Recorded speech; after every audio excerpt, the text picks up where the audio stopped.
serve as your Bible teacher every day on this great radio station. On today's edition of Pathway to Victory, think about all that had happened to Joseph.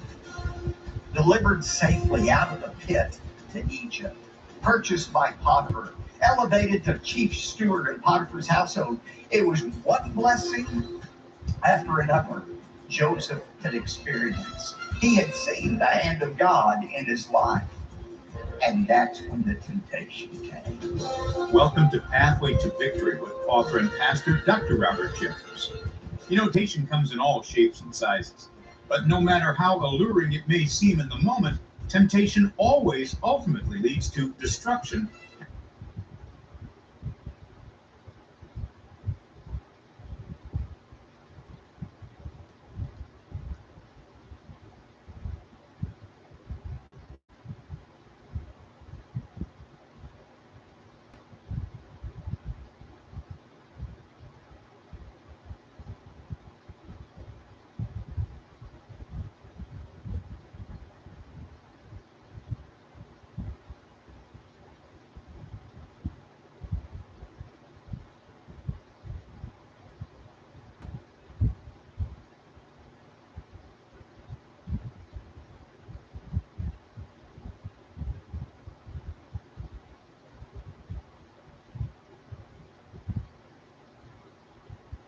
Heartache.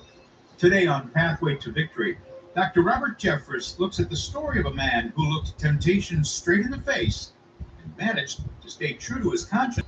Now, here's our Bible teacher to introduce today's message. Dr. Jeffers? Thanks, David, and welcome to this Friday edition of Pathway to Victory. Yesterday and again today, we're venturing into a brand new topic that will carry us through the end of January. It's a new teaching series on the life of Joseph I've decided to call But God.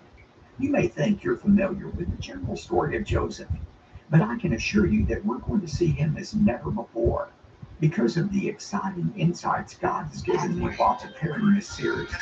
In fact, during the period when I was preparing my messages on Joseph, it became evident that I needed to write a book on this topic as well.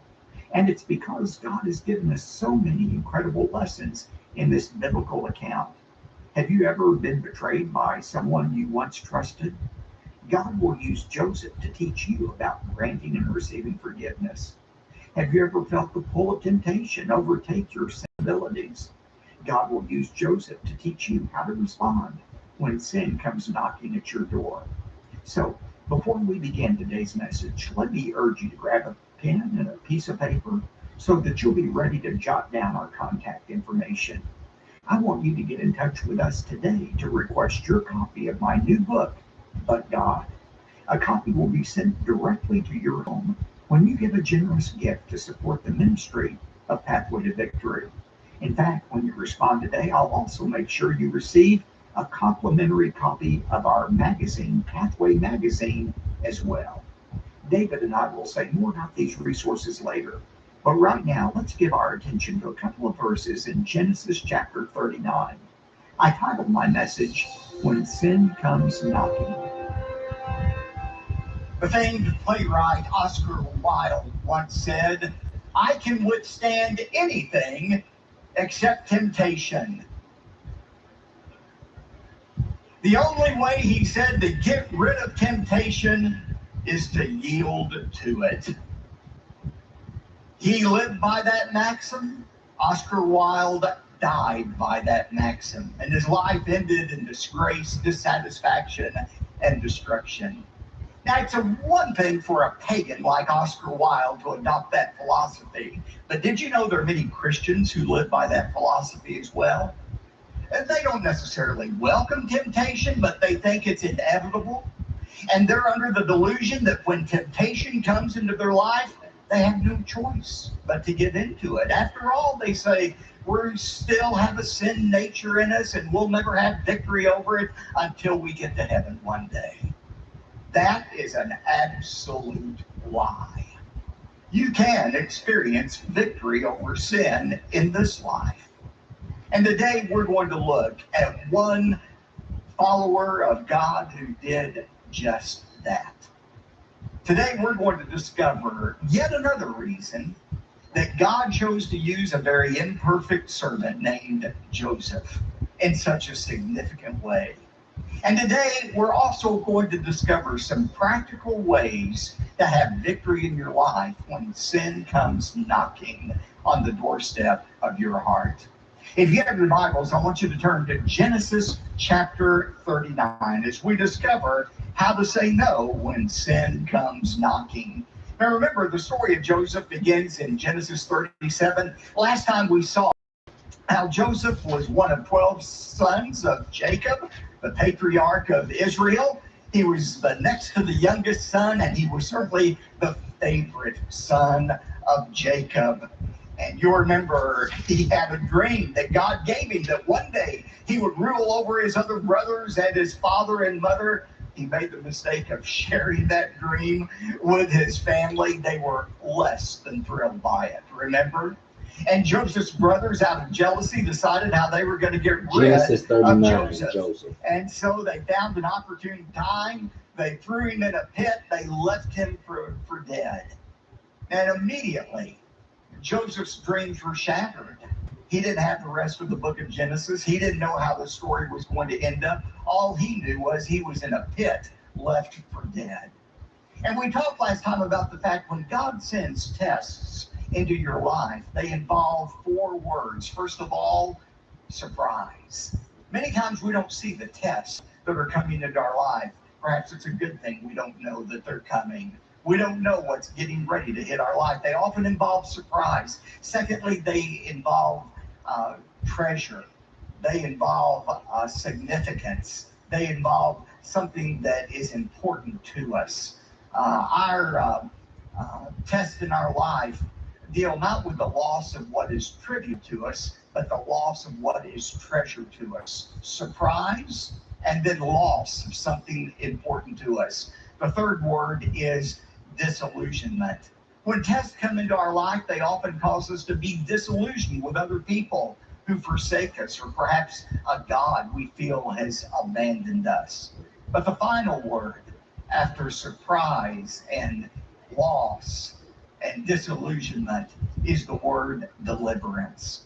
When we hit rock bottom, many times God doesn't immediately deliver us out of the pit, but he sends some encouragement along the way to remind us that he is still working in our life. And that's what happened to Joseph. He was left in that pit when suddenly, out of nowhere, some Ishmaelite traders came and they purchased Joseph out of the pit from his brothers. And God used that to send Joseph to a foreign land, to Egypt, where he would be ready for the next chapter of his life. And that leads to Joseph's elevation. Look at Genesis 39, verse 1. Now Joseph had been taken down to Egypt, and Potiphar, an Egyptian officer of Pharaoh, the captain of the bodyguard, brought him from the Ishmaelites who had taken him down there. Who was it, this Potiphar? It says that he is the captain of the bodyguard. He was in control over a number of important soldiers in Pharaoh's court. Perhaps you could liken him to the head of the Secret Service in our culture today. Other commentators say that he was the chief executioner. And in the land of Egypt, that means he was very busy executing Pharaoh's enemies all of the time. Regardless of who or what his position was, it's very clear he was a high-ranking Egyptian official. He was an experienced military officer, and he was a hardened man. There's nothing in this entire story that indicates he was a man of faith. So why did he buy Joseph? Out of compassion? He felt sorry for him? Not at all. He needed another slave around the house. He wasn't planning on freeing Joseph. He was just buying him. And you could get a foreign slave a lot cheaper than you could a local one. So he saw a good deal and he took it. Then just think about it. Just a few weeks earlier, Joseph had been strutting around the house in that multicolored tunic. He was the favorite son of a patriarch. He stood to inherit a vast fortune, and in just a matter of weeks, his situation changed dramatically. You know, when God sends tests into our life, they often involve drastic and sudden changes in our life we never anticipated. I remember some years ago I was preaching at one of our seminary chapels, and my host introduced me to a man there, an older student who served as a painter um, in the seminary. And they told me his remarkable story. They said that this man had once been an up and coming pastor. People knew him. He was invited to preach everywhere. He was a gifted thinker known for his insights on the culture. But then a rare disease struck his nervous system, and it wiped out most of his memory. And the doctor said the best thing he could do would be to go back to seminary and retake and relearn everything he had studied. He had to begin all over again in a brand new life. There's some of you who know what I'm talking about. Perhaps an event not of your choosing has come into your life, a divorce, a financial reversal, the loss of a job, and you're having to start over again. That's how Joseph felt. Suddenly, without announcement, he's placed into a foreign country, separated from his family, and from his perspective, abandoned by his God. But notice what verse 2 says. But the Lord was with Joseph. God did not abandon Joseph. This was all part of God's plan. And so Joseph became a successful man, and he was in the house of his master, the Egyptian. Now look at verse 3. Now his master, that is Potiphar, saw that the Lord was with Joseph, and how the Lord caused all that Joseph did to prosper in his hand. You know, that is a remarkable verse when you think about it. It says that Potiphar recognized that the Lord was with Joseph. Many have pointed out that Moses, who wrote this account, when he got to the word Lord or God, he didn't use the more generic term for God, Elohim. He used the name Yahweh, the most holy name for the God of Israel, the covenant-keeping God of Israel. Now, if Potiphar was a pagan living in Egypt, how did he know anything about Yahweh, the God of Israel? Easy. Joseph told him. He told Potiphar about Yahweh. When Potiphar said, Joseph, you're unusual. You're different than the other slaves. I want to know, what makes you tick? He gave glory to the God that he served. Now remember, in this culture, Joseph never would have volunteered to talk to his master, uninvited to do so. But when asked, he used the opportunity to share his faith. Now think about it. If Joseph had been a lazy, no-account slave, do you think Potiphar would want to know about his God? What made him the way he was? Of course not. It was because there was something different about Joseph. And if I could just stop here and say this. If you're a lazy, no-account employee, one of these people who punches in late and punches out early every day, and someday you wake up and think you're going to share your faith with your employer, can I give you a suggestion? Don't do it. Keep your faith to yourself. Please don't let anybody know you're a Christian. If they ask you about your faith, tell them you're a Muslim or a Mormon or something else. Oh, sharing your faith will only bring dishonor to the name of Jesus Christ. No. The people who are great witnesses at the workplace or in school are those who are diligent in their work, who do their work enthusiastically under the Lord. And remember, 1 Peter 3:15 says, if anybody asks you for an answer for the hope that is within you, be prepared, be ready. If you're different than other people, if you do your work enthusiastically under the Lord, don't be surprised if people ask you about your faith. Potiphar was so impressed, look at this, verse 6, that he left everything he owned in Joseph's charge. And with him, he didn't concern anything about anything except the food which he ate. He turned more and more over to Joseph because he trusted him so much. He gave him the checkbook. He was in charge of all of the money in Potiphar's household. He was in charge of overseeing all of the other slaves. The only thing Potiphar had to worry about was what he was going to eat for dinner that night. Now that's how much confidence he had in his slave Joseph. Now, notice this, what amounts to a parenthesis in verse 6. Now, Joseph was handsome in form and appearance. The New International Version says Joseph was well built and handsome. Why is that important? Because it sets us up for the next episode in Joseph's life. He moves from elevation to temptation. Look at verse 7. Joseph's temptation. It came about after these events. Now, don't rush by those words too quickly. Anytime you see something like that in the Bible, stop and say, after what events? Think about all that had happened to Joseph. Delivered safely out of the pit to Egypt, purchased by Potiphar, elevated to chief steward in Potiphar's household. It was one blessing after another Joseph had experienced. He had seen the hand of God in his life. And that's when the temptation came. Thomas Carlyle said, for every 100 people who can handle adversity, only one can handle prosperity. Did you know sometimes temptation comes not when we're suffering, but when we're being blessed by God?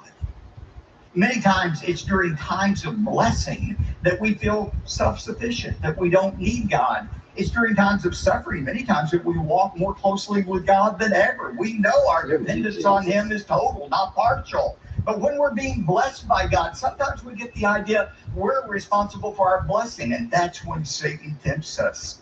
This is when the temptation came. It came after these events that Potiphar's wife looked with desire at Joseph, and she said, lie with me. Now that is a tame vanilla translation of what the Hebrew says. You know what she really said? Have sex with me, Joseph. Today we would call it a hookup. She was just looking for a hookup, a sexual hookup with Joseph. No romance, no flowers, no dinner, no commitment, just some hot, steamy sex. Man, she knew how to appeal to a man's heart, didn't she? She thought that's what Joseph would go for, sex with a beautiful woman. And so how did he respond? Look at verse 8. 3 simple words. But he refused. He refused. I've just got to stop there and just say something. Joseph was 20 years old at this point. Healthy male, not married, but he refused. You know, we live in a culture right now that says, well, if you're single and not married, I mean, you can't remain a virgin forever. I mean, you can't keep resisting sex forever. Eventually, you have to give in, because if you don't give in and keep all those desires inside, you'll explode like Mount Vesuvius. You'll damage some of your body parts if you don't give in. You know, people really believe that. We're taught that. It's just unnatural to say no to sex for over and over and over again. We're also told today, if you happen to be somebody who is attracted to somebody of the same sex, and you're attracted to that person, you want to have sex with them, well, God made you that way. You're designed that way. And to say no to sex, why, that is in some ways blaspheming your Creator who gave you that same sex attraction. That is a lie from the pit of hell. The fact is, as a Christian, you have a choice. You can say no. We are not animals who have to follow every inclination that we have. Joseph refused. And he said to his master's wife, behold, with me here, my master Potiphar, and your husband, doesn't concern himself with anything in the house. And he's put all that he owns in my charge. There is no one greater in the house than I. And he has withheld nothing from me except you, because you are his wife. In other words, how could I sin against your husband when he's done so much for me? Not to mention that he's the chief executioner. I mean, how could I do such a thing against Potiphar? But then he gave an even greater reason for refusing. Notice the last sentence of verse 9. And how then could I do this great evil and sin against God? To him, to Joseph, that was unthinkable. Sinning against God. You know, my friend R.T. Kendall, in his commentary on the life of Joseph, writes that it's our love for God alone that will keep us from falling into sin. He says, nobody is exempt from temptation, but if we do not have a love for God that is greater than the intensity of the temptation, we will give in. It is then that we discover what we are really like. Listen to me. When you're alone, separated from people you don't know, when you might feel abandoned by God, when temptation comes and there's no consequences on the horizon whatsoever, what's going to keep you from giving in? It's not the words of your parents. It's not the sermons from your pastor. It's not even a fear of consequences. It is a love for God and God alone that will keep you from sin. Notice that sentence. Unless we have a love for God that is greater than the intensity of that temptation, we will give in. The fear of the Lord is the beginning of wisdom. That was Joseph. He couldn't imagine sinning against God. And how did Mrs. Potiphar respond to his refusal? Look at verse 10. And Mrs. Potiphar said, Joseph, you're right. I am so ashamed of myself.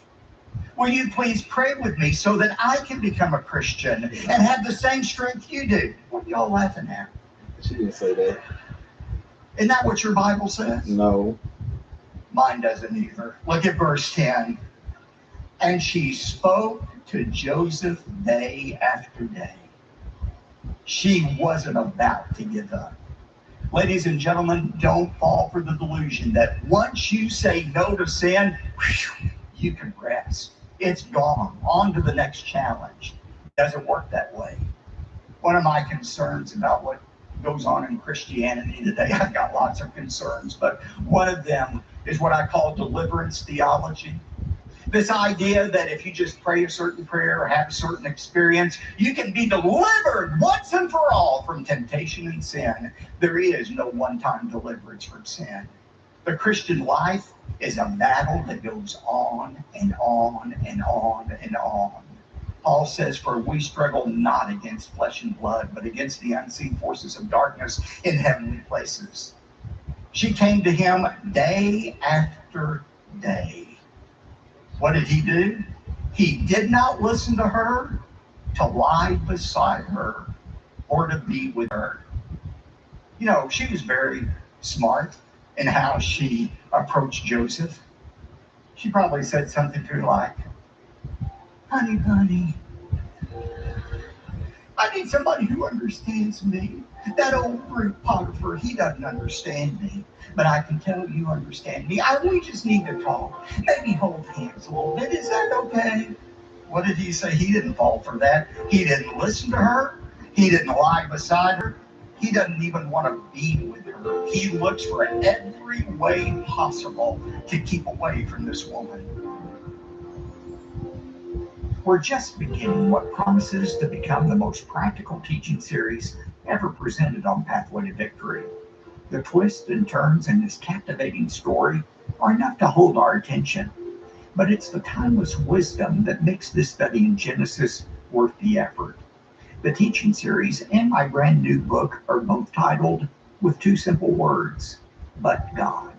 And today you're invited to request your copy of my new book when you give a generous gift to support the growing ministry of Pathway to Victory.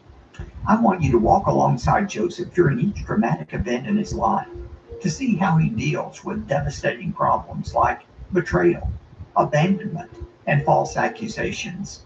In addition, you'll identify with lonely hours he spent waiting for his acquittal, because waiting of any kind can be challenging.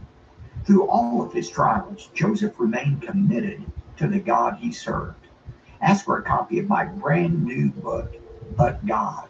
People are already requesting it by the thousands, and it's yours when you give a generous gift to support the growing ministry of Pathway to Victory. As I mentioned earlier, along with my book, I want to make sure you receive a complimentary copy of our very popular Pathway magazine.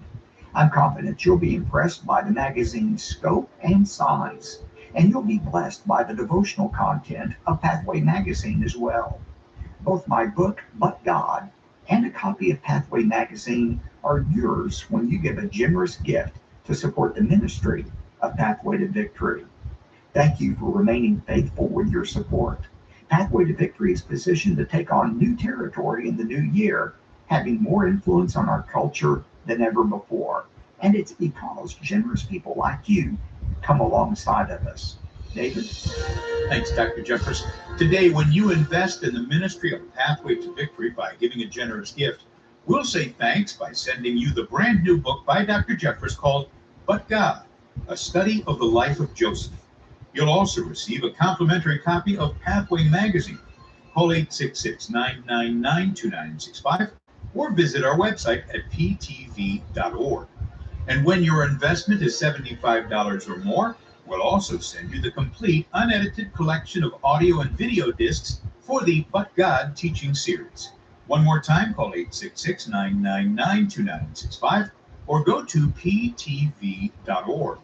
You could also write to us if you'd like. Our mailing address, P.O. Box 223, 609, Dallas, Texas, 75222. Again, that's P.O. Box 223, 609, Dallas, Texas, 75222. I'm David J. Mullins, wishing you a great weekend. Then join us again next week when our study on the life of Joseph continues, right here on Pathway to Victory.